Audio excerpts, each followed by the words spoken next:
Hello, welcome to your monthly speaking test.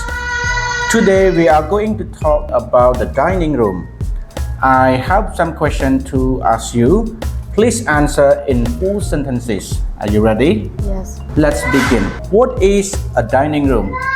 A dining room is a place where people eat more together. What do people do in a dining room? People sit and eat breakfast, lunch, dinner in the dining room.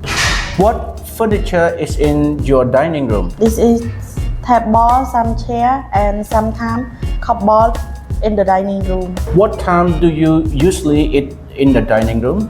I usually eat breakfast at 6 a.m. and eat dinner at 7 p.m. Who do you eat with in your dining room? I eat with my family and my sister. Is your dining room big or small?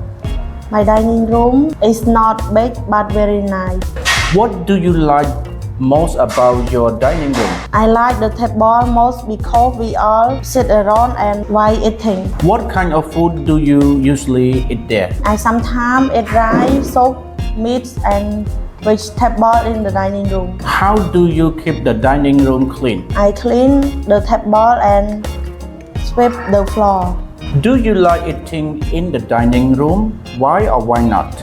Yes, I like eating in the dining room because I eat with my family. Thank you for answer all the questions. That is the end of your speaking test. Great job. Have a nice day.